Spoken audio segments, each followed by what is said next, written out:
En esta mañana vamos a comenzar con una historia que me llama mucho la atención y es la historia del doctor Guillermo Pérez.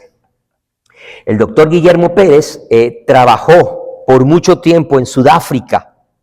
Este hombre, después de ejercer un oficio como médico, jefe de cirugía nada más y nada menos, de un gran hospital de más de 600 camas, un científico, un hombre estudioso de la medicina, que creía en la evolución, que un hombre que, aunque sus raíces eran de una tradición católica, él, cuando entró a la universidad y se dio con sus maestros y sus compañeros y todo hablaban de la evolución, y como él asumía que, pues como eran científicos, pues lo que decían los profesores era verdad, él decía ser católico, pero creía en otras enseñanzas.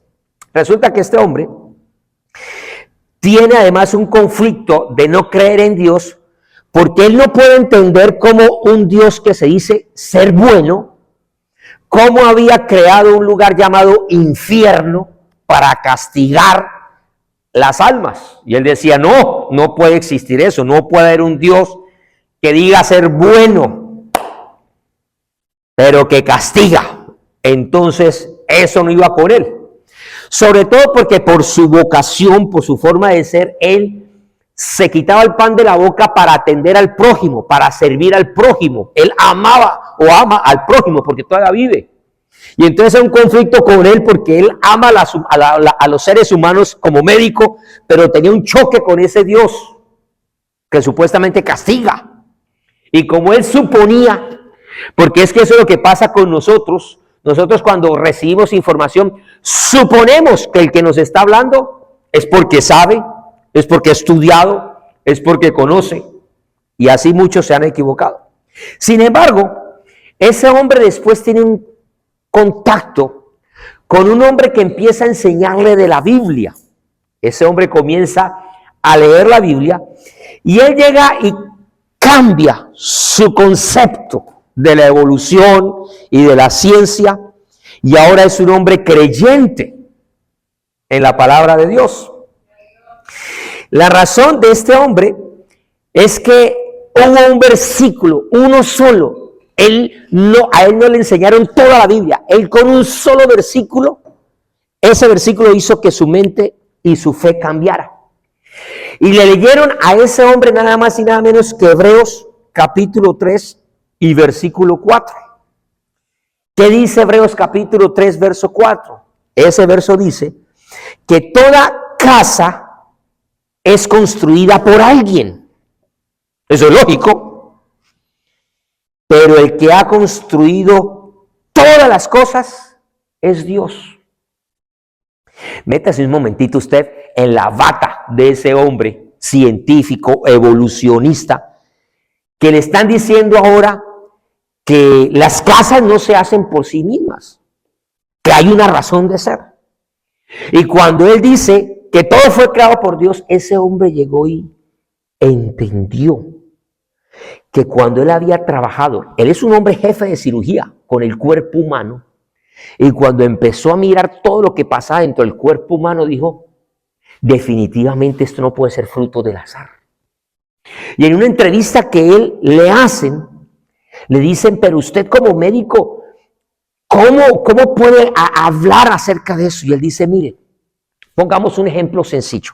No nos compliquemos ahorita con el sistema circulatorio, ni el respiratorio, ni los sistemas del ser humano que eso nos maravilla. El solo hecho de ver la simbiosis y todo cómo funciona el ser humano, eso es algo maravilloso, es para chuparse los dedos. Pero él llega y pone un ejemplo lo más de sencillo. Dice, hablemos de un proceso de heridas, el proceso de cicatrización. Todo ese proceso que tiene una persona cuando tiene heridas. Y ese hombre llega y dice, mire, el cuerpo humano tiene unas etapas, son 4 etapas que tiene el ser humano para el proceso de sanidad. Lo primero que hace el cuerpo humano es que va a enviar una cantidad de agentes en su cuerpo para poder detener el sangrado. Y ese hombre dice que el sistema circulatorio tiene más de 100.000 kilómetros, estamos hablando más de 60.000 millas, de unos vasos sanguíneos, de unas redes sanguíneas que están por todo nuestro cuerpo. Usted tiene todo eso, yo también lo tengo, más de 100.000 kilómetros en flujo sanguíneo, eso es mucho. Y entonces cuando hay una herida, todo ese sistema se activa para empezar a bloquear y empezar a detener lo que sería la hemorragia, una fuga de fluidos. Pero no solamente se queda ahí, sino que ahora viene una segunda etapa, que es la etapa de la inflamación. Y él dice que durante esos próximos 2 días, esos 48 horas, empieza a haber un proceso donde el cuerpo va a empezar ya se está deteniendo el flujo, ahora hay una cantidad de enzimas que van a empezar a tener un proceso de crecimiento para la misma protección de la zona que fue afectada. Por eso usted ve el enrojecimiento y ve la hinchazón de ese momento. Y además de eso, como esa herida ya está bloqueada, ahora necesita un proceso de que le debe llegar la cantidad precisa de sangre a esa parte del cuerpo que fue afectada.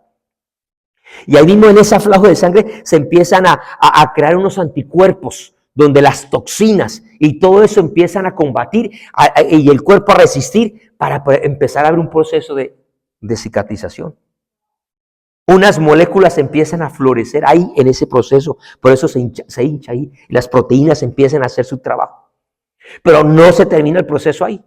Porque ahora viene el proceso de reparación, donde viene otra parte del cuerpo que se empieza a manifestar y empieza a trabajar en la reconstrucción de todos los tejidos, de todos esos órganos, de los vasos sanguíneos, de los músculos, de los nervios, de todo lo que fue afectado, y empieza ahí a trabajar y a multiplicarse toda esa zona ahí al máximo para poder tener una buena sanidad. Y finalmente viene el proceso de la remodelación, que es cuando ya entonces, a través de ya varios días, meses incluso, hay una reparación. Y ese versículo de Hebreos fue lo que él, cuando se lo leen, a él le llegó a su mente. Dijo, es que una casa no se hace sola. Y él dice, el cuerpo humano está diseñado de una manera que definitivamente esto no es proceso ni fruto de la evolución. ¿Por qué vamos a hablar de esto? Porque quiero aprovechar el tiempo y mostrarle a usted una imagen para ver qué llegue a su mente. Ese cirujano que está viendo allí, yo me imagino que ese hombre, cuando fue a la facultad, le entregaron por primera vez ese aparatico que tiene en su mano, que se llama en inglés, en español sería un bisturí. Y bueno, afortunadamente a esos muchachos les dan esos instrumentos, pero los ponen a ensayar primero o con naranjas, con frutas y después con muertos, porque usted se imagina el daño que ellos lograrían hacer si nos toman a nosotros de conejillos de India y por primera vez usted le pondría su cuerpo a un cirujano que por primera vez le dice, mire, él es un aprendiz, le estamos dando por primera vez un bisturí, ¿usted le pondría su cuerpo? Ni loco. Yo no sé usted. Ahora, yo no sé qué pasa al siguiente cuando, por ejemplo, sale a atenderle usted un médico abuelito, mayor, con canas, con una bata ya que tiene cantidad de títulos, de nombramientos, de reconocimientos, de esto. ¿Cómo se siente usted cuando está atendido por una persona así? Ya uno ya cambia, ya uno se confía, ¿cierto que sí? Ahora, si de pronto el abuelito sufre ya de Parkinson o alguna cosa, ¿usted le pondría el bisturí? Ah, ya usted lo piensa, ya usted piensa. Si le sale un muchacho joven, recién egresado, recién graduado, un muchacho está actualizado con los últimos estudios, con lo último en tecnología y todo, un hombre preparado también, por algo es reconocido como médico. ¿Usted en cuál de los dos hombres confía más? ¿En el de la experiencia o en el que está actualizadito, pulso de relojero? ¿A quién le pondría más fácil usted su cuerpo? Algunos como que quedaron pensando. ¡Ay! La pastora dice, depende de qué. Claro que sí. Ahí donde viene la situación con respecto a esto. Y hablando del campo de la medicina, resulta que hay un procedimiento en el cual ellos trabajan con un bisturí de una manera tan magistral. Hoy en día ya se habla de cortes con láser. Eso es preciso. Y hay robots que operan ya y hacen unos cortes con una precisión. Ahora, yo no sé si usted confiaría en un robot para que lo opere. Yo no sé, yo lo pensaría. Que me opere una máquina, difícil la situación. Pero hay unos estudios que hacen los científicos, los médicos, que necesitan el bisturí para poder trabajar de una manera precisa y lograr hacer la operación de la manera más efectiva, que usted y yo sabemos que se hacen en cuerpos no vivos, sino muertos. ¿Y cómo se llama ese examen, ese análisis cuando alguien muere y tiene que venir entonces? Ahí sí ya no importa el pulso, ahí sí ya no importa cómo va a quedar, pero entonces tienen que saber cortar para encontrar la razón del deceso, de la muerte de la persona. ¿Cómo se llama ese proceso? ¿Cómo se llama? Una autopsia. La palabra autopsia está dividida de dos palabras. La palabra auto, que significa a sí mismo, proviene también del griego que significa a uno mismo, una función autónoma. Y la palabra opsis, que eso significa observar, eso significa mirar. Algunos científicos dicen no se debería llamar autopsia, porque es que el muerto no puede agarrar el bisturí y así mismo mirarse por dentro. O sea, ¿qué fue la razón? Él no puede estudiarse a sí mismo, no se podría llamar autopsia, aunque es válido ese concepto, pero no es como el más gramaticalmente correcto para aplicar, ¿me entiende? Porque él no puede observarse a sí mismo, es difícil, un muerto no puede hacer eso. Entonces aparece otro concepto que se llama necropsia. Y necro tiene que referirse a la definición de muerte, no tiene que tener con lo que es muerto o cadáver. Y la misma es observar el carácter, necropsia. ¿Cuál término le parece a usted como más correcto? Eso ya depende de usted. Pero al punto que voy a hablar en esta es algo paradójico. Porque ¿cómo empezamos nosotros hace 3 enseñanzas a hablar de un libro en este mes de la Biblia, que es la Biblia? Y hemos empezado con timidez y con delicadeza, tratar de usar un bisturí para poder adentrarnos a un objeto. Y usted sabe que los objetos tienen vida o no tienen vida. Los objetos no tienen vida en absoluto. Es un libro. Sin embargo, ese libro como que es un libro raro y diferente. Porque es un libro que tiene vida, así sé yo, mi hermano Humberto, que bien, lo hemos captado bien. Entonces, con humildad, yo le he puesto esta enseñanza del día de hoy, no necro, porque no está muerto, no auto, porque no estamos hablando de nosotros, sino que estamos hablando de la palabra de Dios, que es la Biblia. Le puse como título entonces a esa enseñanza este nombre para poder trabajar en esta mañana. Una bibliopsia. ¿Qué significa opsis? Observar, mirar. Estamos mirando la Biblia. Y estamos mirando cuando el médico empieza a trabajar en el cuerpo humano, empieza a descubrir los órganos y los tejidos, y en medio de esa búsqueda encuentra la razón. Es que aquí hay un tumor, que aquí hay una malformación, es que aquí hay una obstrucción, es que aquí está, y empieza a trabajar. Así mismo nosotros estamos con humildad, porque no somos los más sabios, ni los más grandes científicos, ni pastores, ni con humildad estamos tratando de tomar un bisturí para mirar la palabra del Señor. Y la palabra del Señor no está muerta, ella está viva. Entonces, vamos a comenzar. Abra su Biblia, por favor, en la carta a los Hebreos. Hebreos vámonos al capítulo 4, un verso conocidísimo, que va a ser la base de nuestra enseñanza para lo de hoy. que está muy hilado con lo que hemos visto en el pasado y probablemente vamos a proyectarnos hacia los próximos días. Muy bien. Hebreos capítulo 4 dice el versículo 12. Porque la palabra de Dios es viva, ya lo tiene usted allí, porque la palabra de Dios es viva y es además de eso eficaz y es más cortante que bisturí. Que bisturí. Ya entiende por qué estaba yo usando entonces ese elemento en su mente para tener referencia como una tipología.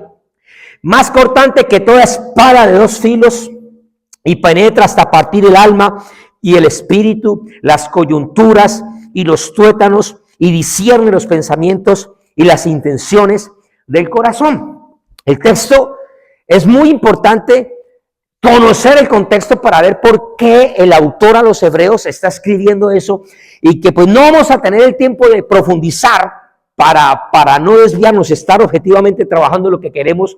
Sin embargo, le mencionaré que el concepto o el contexto mejor de dónde sale esto es porque hay una exposición o una postura frente a lo que sería el día de reposo.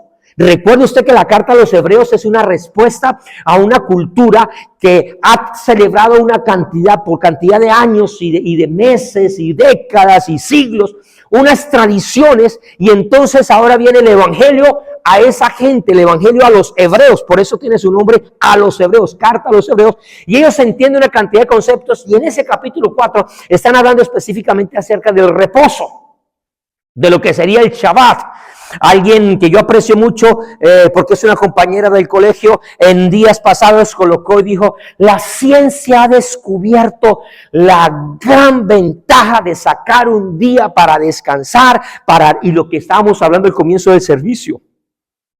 Y le respondí yo con todo cariño y respeto: todo descanso, día de descanso, váyase para donde se vaya, si no es para Cristo, esa plática se perdió. Porque es que el descanso no es un día, el descanso no es un lugar, el descanso no es una temporada, el descanso no son unas vacaciones, el descanso es Cristo. Él fue el que dijo: vengan a mí todos los que estáis cargados y trabajados, y yo los haré descansar. Y si usted mira lo que habla allí acerca de lo que es el texto, el contexto de lo que está hablando, el verso siguiente dice: y no hay cosa creada que no se manifieste en su presencia, antes bien todas las cosas están desnudas y abiertas ante los ojos de quien que tenemos que dar cuenta. Y esta carta es una respuesta donde nos dice que el descanso es una persona.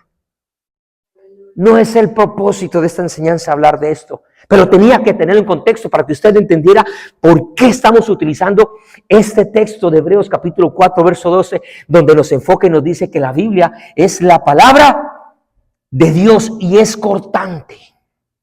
¿Qué hemos hablado hasta el día de hoy?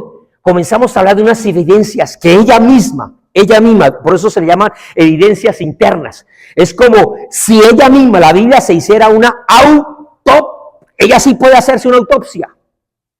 Ella sí. Y ella empieza a mostrarnos una cantidad de evidencias para nosotros, los viles mortales, poder entender lo que es la verdadera palabra de Dios.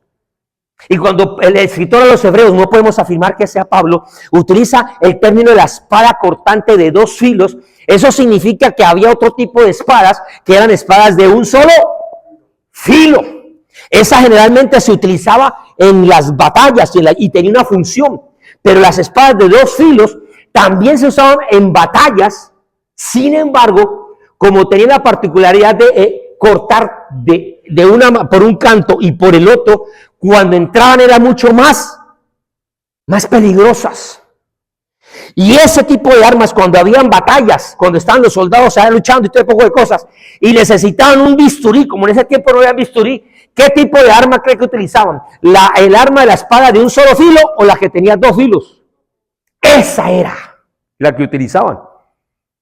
Entonces, nos está diciendo el escritor que la Biblia tiene la particularidad de darnos evidencias de lo que ella misma es.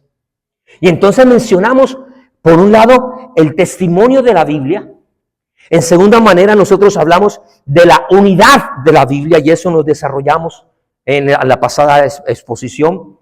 Y ahora vamos a hablar del contenido de la Biblia. Diga conmigo el contenido de la Biblia.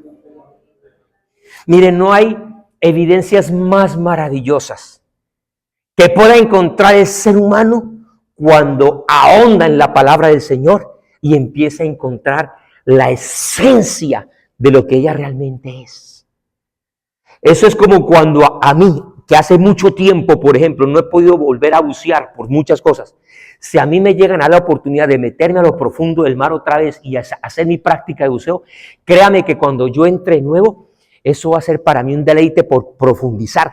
Me gusta la playa, hay gente que le gusta la playa, hay gente que no le gusta la playa, hay gente que va a la playa y se queda en la orillita es buena. Ay, pero cuando usted profundiza, allá es otra cosa y es mejor. Es otra cosa. Eso nos pasa a nosotros cuando muchas veces tomamos la palabra del Señor. A veces la leemos y aprendemos y cumplimos un plan de diario de lectura y ahí se queda. Eso es orillita, eso es orillita. Pero cuando usted tiene la oportunidad de entrar y profundizar, o como un minero, tomar la lamparita y meterse en la mina y empezar a esculcar y encontrar usted una gema, encontrar un diamante, una esmeralda y usted salir con ese tesoro, eso usted lo hace diferente. Hay muchos que utilizan la montañita solamente para tomarse fotos en la montaña, o de pronto que conoció la cuevita tal, y de pronto hasta hizo un grafiti en la pared, o algo, ahí se queda en la montaña. Pero el que entra y profundiza, se va a dar la oportunidad de encontrar algo. Y eso es lo que hace la diferencia. Así mismo la palabra del Señor. ¿Y por qué entonces vamos a mirar acerca del contenido de la Biblia? Ella nos va a afirmar muchas cosas, nos va a demostrar muchas cosas. Por lo menos la va a nombrar 3 en esta mañana. Lo primero que voy a decirle es que la misma Biblia nos declara que Jesucristo es el Hijo de Dios. Diga conmigo, Jesucristo es el Hijo de Dios. No hay otro libro donde demuestre, garantice, exprese que hay un Hijo de Dios. ¿Cómo es eso que Dios se hace hombre? ¿Cómo es que Dios tiene un hijo? Es que hay 3 personas diferentes. Esa es una confusión que la gente ha dicho, pero la Biblia nos habla claramente en que Jesús es el Hijo de Dios. Y usted conoce este pasaje. No vamos a entrar en un tema de cristología en esta mañana, pero podríamos ver que también la Biblia, cuando ella se expresa, los apóstoles, los discípulos, también expresan que Jesús no era cualquier maestro, Jesús es Dios. Y usted tiene el pasaje ahí de Juan capítulo 20, para que lo pueda apuntar en sus notas.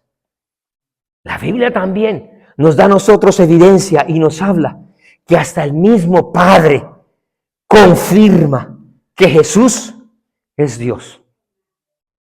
Para usted y para mí, entender ese término ya es más práctico, más entendible, más digerible. Pero para la gente del tiempo, cuando están recibiendo estas cartas, no era tan fácil. Ellos tenían o la consigna del Elohim, del Adonai, del Dios yo soy, del gran yo soy, el eterno. Pero ¿cómo es que se dejó de allá, se salió de allá del cielo para venir a estar aquí entre nosotros y habitar entre nosotros? Eso no se entendía tan fácilmente. Por eso está la carta a los hebreos, para hablar de cómo fue ese proceso donde el Dios, que los cielos no lo pueden contener, que tiene todos los cielos, todo el universo lo tiene en el canto de su mano, que conoce todas las estrellas, que la llama por su nombre, que conoce toda esa magnificencia. ¿Cómo es que ese Dios ahora viene a habitar entre los hombres y se hace hombre? La palabra que a veces utilizamos nosotros son, ¿cómo es que ese Dios se tabernaculizó? ¿Cómo se hizo un tabernáculo para habitar entre los hombres? Eso es algo que solamente lo podemos entender a través de la palabra del Señor. No hay otra forma. Entonces, cuando yo encuentro verdades como estas, puedo llegar a 2 conclusiones. Y quiero pedirle que por favor, por ahorita, por unos cuantos minuticos, se quite usted ese vestido de cristiano, de religioso, de hombre o mujer de fe, que todo lo que usted le diga, usted lo acepta. Y tenga un poquito de mente analítica, crítica, un poco más objetiva, no tan parcializada, y tenga una apertura para que veamos si realmente la Biblia es eso que dice. Lo hacemos por unos minutos.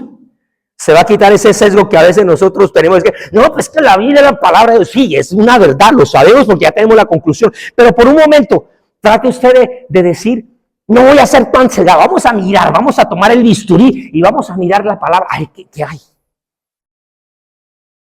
Hacemos ese ejercicio. Necesito que lo hagamos. Porque si no se me acabó la prédica, no puedo predicar.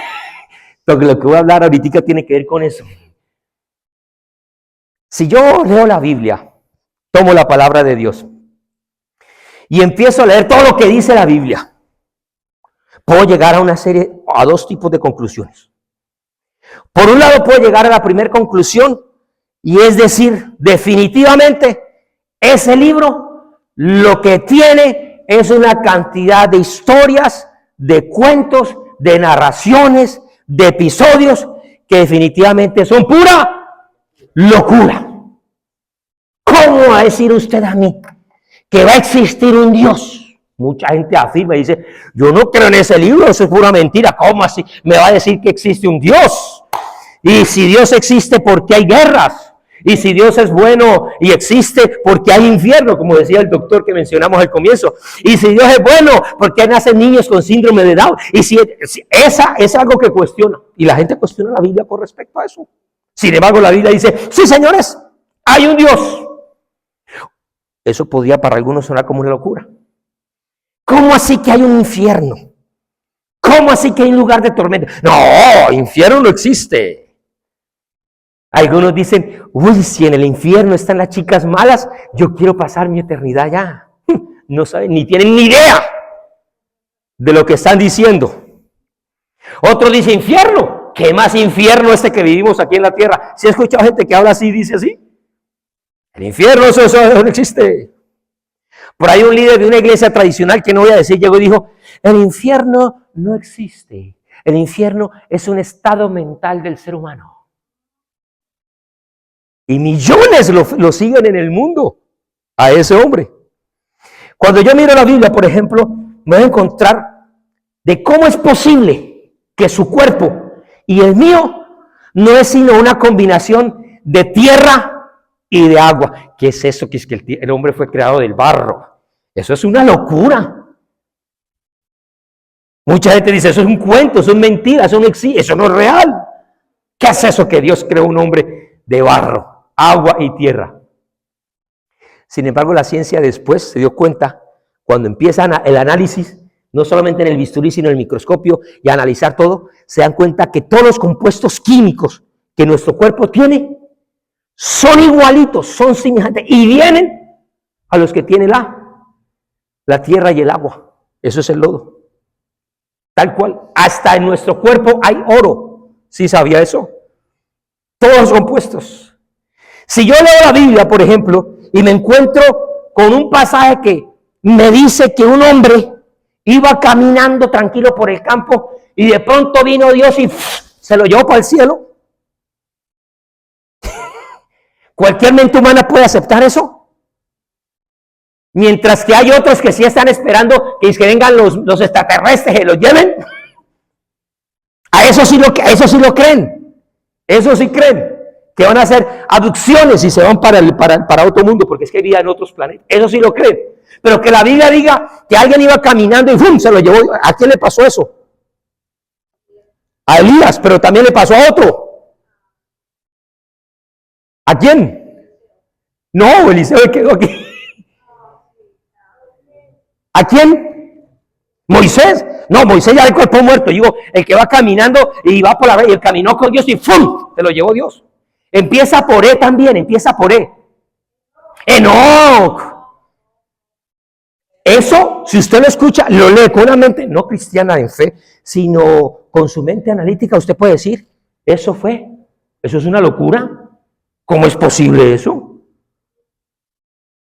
Si usted llega a leer la Biblia con esa mentalidad y lee que el sol y la luna se detuvieron por casi un día entero. ¿Usted puede creer eso? ¿Usted lo puede comprender? ¿Lo puede analizar? Uno lo lee fácil. Es más, hasta uno lo lee y yo volví y lo leí esta mañana que me levanté temprano para mirar cosas de la predica. Volví al pasaje y me rasqué la cabeza, porque veo, y entiendo que la Biblia es perfecta, pero veo como el escritor dice, casi un día entero.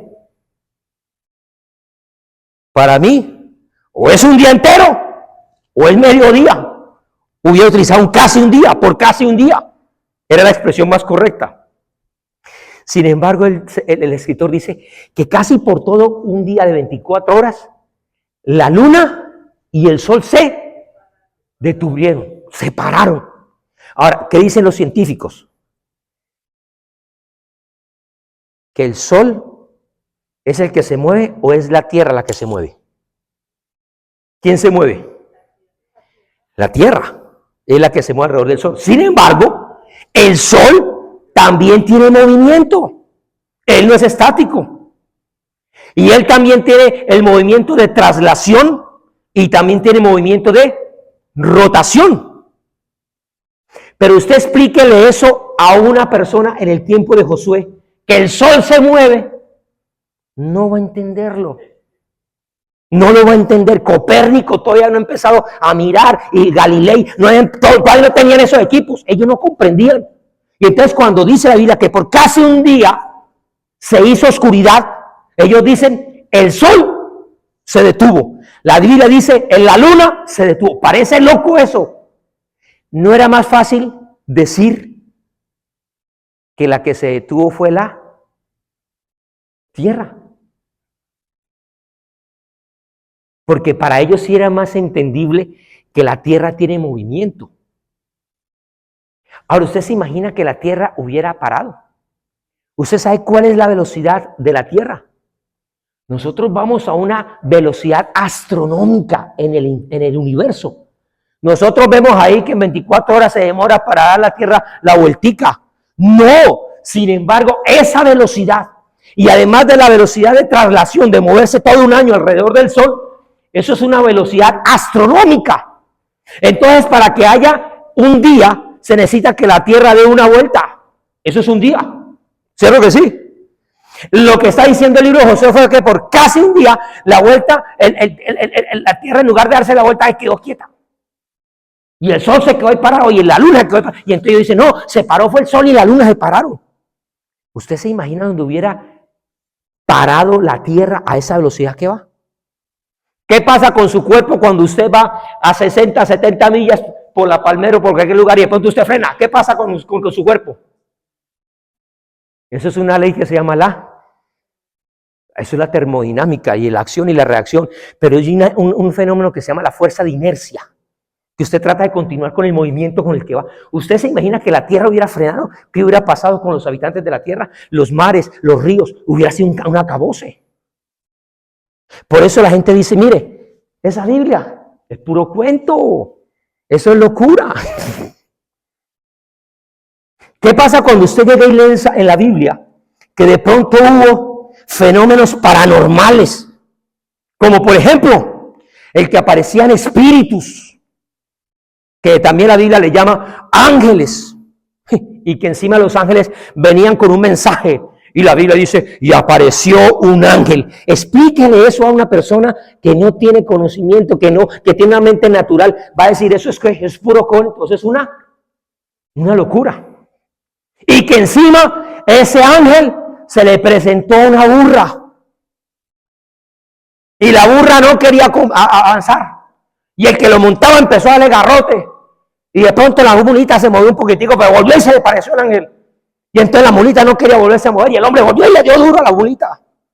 Y entonces volvió y se movió la mula un ratico, y de pronto por ahí se le paró, y ya la mula dijo, no, yo aquí no me muevo.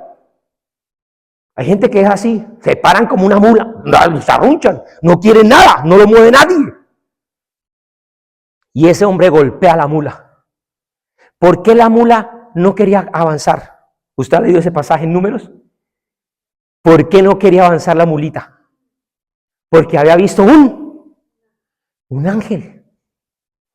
¿Cómo es posible que un animal ve un ángel y un profeta no lo ve? Pero el cuento no termina ahí. El cuento no termina ahí, porque ese profeta está bravo, porque la mula no se mueve. Y de pronto la mula le habla, va y le dio un mensaje. ¿Usted imagina un burro hablar? Un muro.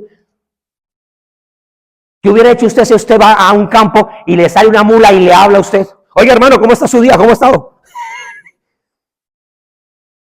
Más de uno y aquí asustan. Ahora, usted le lee eso a ciertas personas y dicen, ¿eso de la Biblia es pura qué? Pura locura. ¿Qué es eso de que aparecían espíritus por invocaciones? Y le estoy hablando del caso de Saúl con la divina de Endor. Y se aparece, y ahí pelean algunos si era la bruja, si no era la bruja, si era que no era. Yo no hablo de eso ahorita, pero el hecho de que aparece eso y la gente dice, no, eso es puro cuento, no existe. Yo lo único que creo es lo que yo puedo tocar, ver y palpar, en lo que me puedo comer, en lo que yo me gano. Yo lo único que cuento es con lo que tengo en mi billetera, eso es lo único que yo creo. La gente queda así. Cuando uno mira este poco de casos, de sucesos, definitivamente uno dice eso es una locura. Y le presento el último para que avancemos. ¿Qué es eso?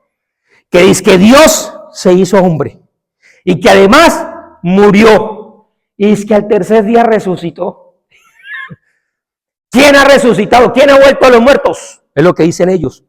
Porque la Biblia para ellos es una locura. Así que podemos llegar a dos conclusiones. Lo que la Biblia dice definitivamente es una locura o algo peor. Diga conmigo, algo peor. El pastor dice algo peor que eso, nada. Yo me metí un poquitico más. Algo peor, algo más fuerte. Sería todo lo contrario. Que todo lo que ella dice es verdad. ¿Y por qué digo que eso es algo más fuerte? Porque si la Biblia lo que firma y dice que nosotros no aceptamos como verdad y pensamos que es locura, ¿qué pasa si ella, todo lo que dice, todo, desde la palabra en español en, de Génesis 1:1, hasta la palabra amén, de Apocalipsis 22:21? ¿Qué tal si todo lo que está ahí es verdad? Eso es un gran conflicto para el ser humano que no está aceptando lo que la Biblia de Dios dice. Porque si él afirma que no hay infierno y la Biblia dice que sí hay infierno, ¡ay de aquel que no se preparó cuando llegue a estar en el momento o en el lugar que el Señor dice a través de su palabra que sí existe! ¡Ay de aquel que está diciendo, no, ese cuento de la resurrección fue mentira! Cuando se dé cuenta que realmente resucitó, hay problema el que está esa persona. ¿Qué gran problema está? Así que la Biblia definitivamente es un libro que no es como ningún libro en la tierra. Dice usted amén. Finalizo con este punto. La Biblia es el único libro que trata con la verdadera condición del ser humano. Trata con muchas. La ignorancia, por ejemplo. Sin embargo, la gente lee a Siddhartha Gautama, a Buda, y encuentra sabiduría. La gente ignora muchas cosas, pero leen a Confucio y quedan más confundidos. No, mentira. También encuentran perlas de sabiduría y dichos.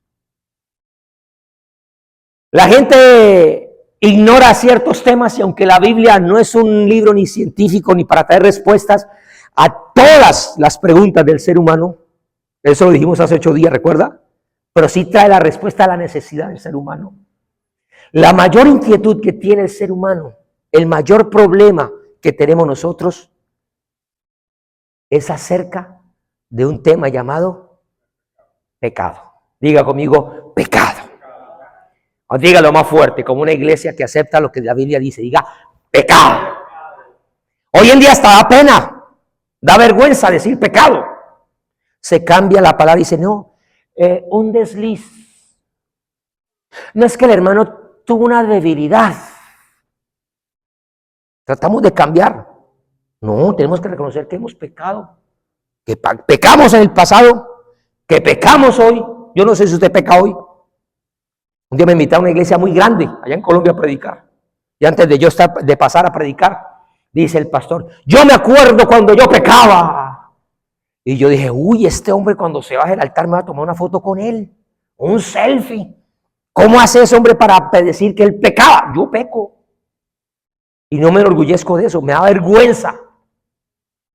Sobre todo cuando conozco la palabra de Dios. Porque ella es la que realmente habla acerca de él, del pecado.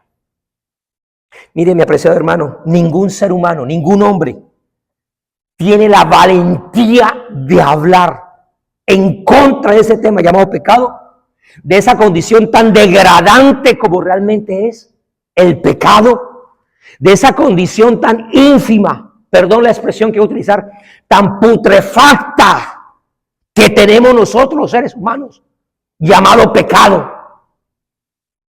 Ningún otro libro, como lo narra la Escritura, solamente la Biblia. Y nos narra no solamente que la condición de pecado es un cuadro y una condición horrible, sino que también nos ofende, nos lastima. Porque ¿cómo la Biblia, ese libro, me va a decir que yo soy un pecador? ¿Cómo me va a decir a mí ese libro que yo soy un mentiroso?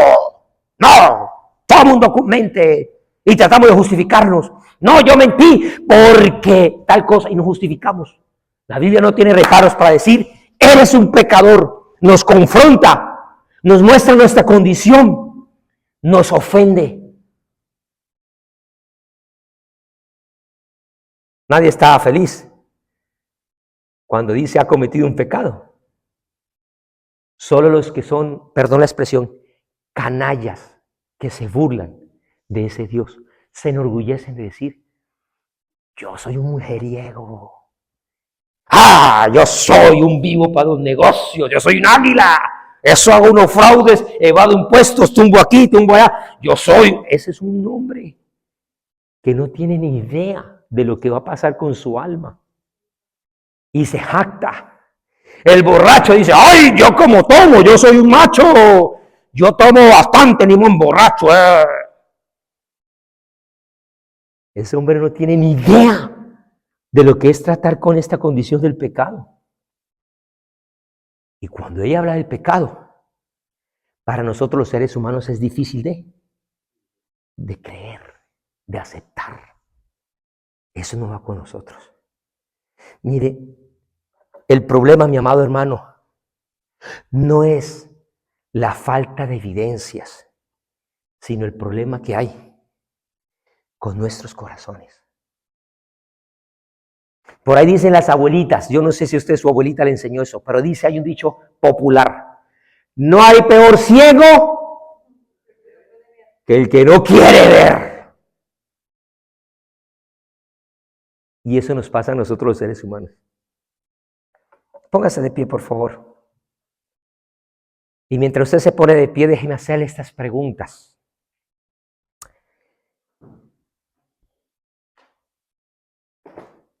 ¿A qué ser humano? ¿A quién le va a gustar el saber que es un miserable y terrible pecador corrupto? ¿A quién?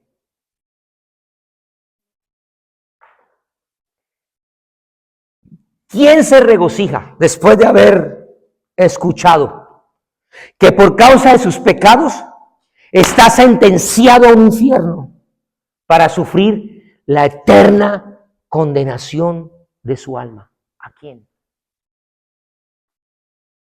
¿Quién se va a jactar? ¿Quién se complace en saber que cuando se hace una autopsia, ya usted entendió el concepto?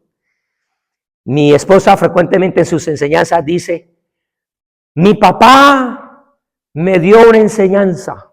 Esa misma enseñanza me la dio un amigo mío.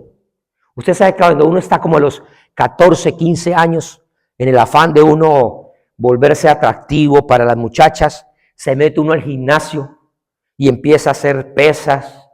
Nos metimos 3 amigos a hacer pesas, 3 meses, y yo veía a mi amigo cómo le empezó a crecer el bíceps, cómo ya tenía tríceps. Y yo decía, oye, José, ¿cómo te está volviendo? Ya se te nota, se te nota. Me dice, Dani, pero a vos también se te nota. Y yo, no, a mí no se me nota. Dani, se te nota. Yo, no. Y me dice él, es que los ojos no sirvieron para mirar para adentro. Uno siempre mira lo de los demás, pero para adentro no, es difícil. Ahí donde viene la autopsia. Pero qué hombre sensato.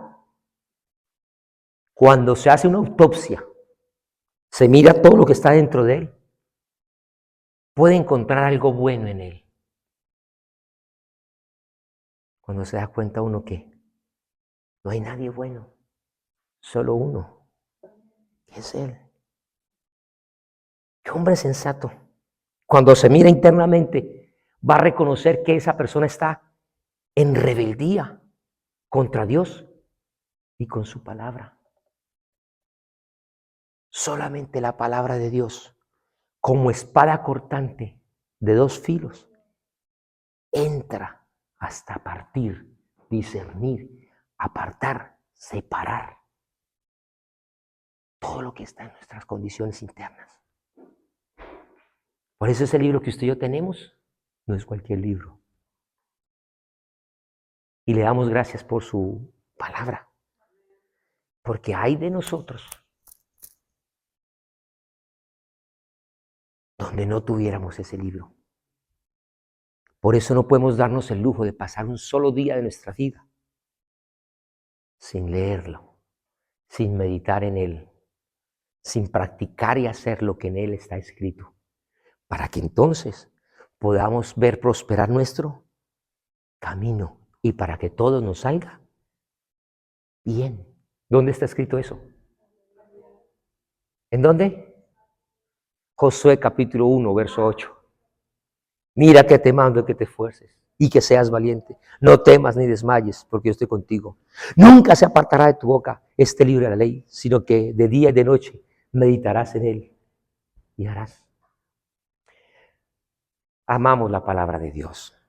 Ella tiene mucho más para enseñarnos. Seguiremos, si Dios lo permite. Por ahora, cierre sus ojitos. Levante sus manos al cielo.